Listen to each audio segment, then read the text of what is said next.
The incredible Hulk എന്ന മൂവിയിൽ Bruce banner ഒരു പിസ്സ ഡെലിവറി ബോയുടെ വേഷത്തിൽ കൾവർ യൂണിവേഴ്സിറ്റിയിലേക്ക് പ്രവേശിക്കുമ്പോൾ ബ്രൂസ് ബാനർ ഒരു ഫുൾ പിസ്സ അവിടുത്തെ ഒരു സെക്യൂരിറ്റി ഗാർഡിന് കൊടുത്തിട്ടാണ് അകത്തേക്ക് പോകുന്നത്.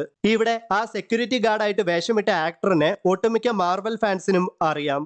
അദ്ദേഹമാണ് ലോ ഫെറിഗ്നോ. 1977 പുറത്തിറങ്ങിയ ഹൾക്ക് എന്ന TV സീരീസിൽ ബ്രൂസ് ബാനർ അഥവാ ഹൾക്കായിട്ട് വേഷമിട്ടത് ലോ ഫെറിഗ്നോ ആണ്. തീർന്നിട്ടില്ല. കൾവർ യൂണിവേഴ്സിറ്റിയിലെ ലാബിലേക്ക് പ്രവേശിക്കുന്ന ബ്രൂസ് ബാനർ തന്നെ പറ്റിയും ഗാമ പൾസിനെ പറ്റിയും ഒക്കെ ബെറ്റി റോസിന്റെ ഐഡിയിൽ കയറി സിസ്റ്റത്തിൽ സെർച്ച് ചെയ്യുന്ന സമയത്ത് കൾവർ യൂണിവേഴ്സിറ്റിയിലെ ഒരു വിദ്യാർത്ഥി ബ്രൂസ് ബാനറിനെ പിസ്സ പൊക്കി കാണിക്കുന്നുണ്ട്. റോജർ ഹാരിങ്ടൺ എന്നാണ് ആ വിദ്യാർത്ഥിയുടെ പേര്. ഇതേ റോജർ ഹാരിങ്ടൺ എന്ന ക്യാരക്ടറിനെ പിന്നീട് MCUവിലെ സ്പൈഡർമാൻ മൂവീസിൽ നമ്മൾ കണ്ടിട്ടുണ്ട്. കൾവർ യൂണിവേഴ്സിറ്റിയിലെ പൂർവ്വ വിദ്യാർത്ഥിയായിരുന്ന റോജർ ഹാരിങ്ടൺ ആണ് പിന്നീട് പീറ്റർ പാർക്കർ പഠിക്കുന്ന Midtown high school of science and ടെക്നോളജിയിലെ സയൻസ് ടീച്ചറും മാത്രമല്ല അവിടുത്തെ അക്കാഡമിക് ഡെക്കാത്തലൻ ടീമിന്റെ കോച്ചും.